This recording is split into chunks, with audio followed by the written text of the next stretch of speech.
बिलाल अजहर कियानी ने कहा है कि बजट में कैश और डिजिटल पेमेंट्स के हवाले से इस्लाहात मुतारिफ कराई गई हैं। इस्लामाबाद में सेमिनार से खिताब में उन्होंने कहा कि AI पॉलिसी के निफाज से हर शोबे में बेहतरी की उम्मीद है। सईद वजीर की रिपोर्ट। वजीर मुमलिकत बराए खजाना बिलाल अजहर कियानी ने GSMA डिजिटल नेशन समिट से खिताब करते हुए कहा कि IT का शुबा मुल्क की मईशत में अहम किरदार अदा कर रहा है। गुज़श्ता साल IT की एक्सपोर्ट में 18% इजाफा हुआ है। उन्होंने कहा कि कैशलेस इकोनॉमी का निफाज वज़ीर-ए-आज़म का विजन है। मईशत की डिजिटाइजेशन के लिए इकदाम किए जा रहे हैं। Journey towards increased exports has to be led by sectors like IT. We've had traditional sectors like textile, sporting goods, leather. You've been hearing those 4 or 5 sectors for a long time as well. Sectors like IT are able to play their role.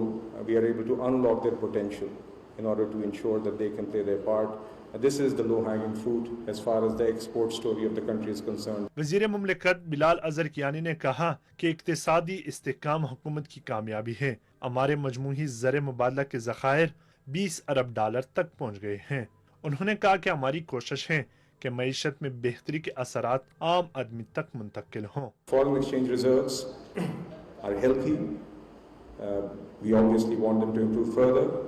But the State Bank currently has around $15 billion of reserves. Around $5.5 billion are with the commercial banks. We are at $20 billion of reserves. So we've made good progress on the macroeconomic front.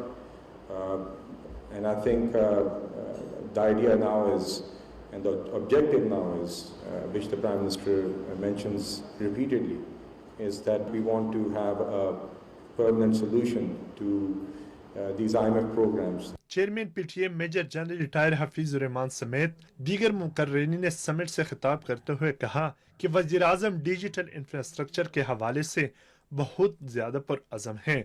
उन्होंने कहा कि digital Pakistan की मंजिल नामुमकिन नहीं, हम सब ने मिलकर पाकिस्तान के लिए काम करना है।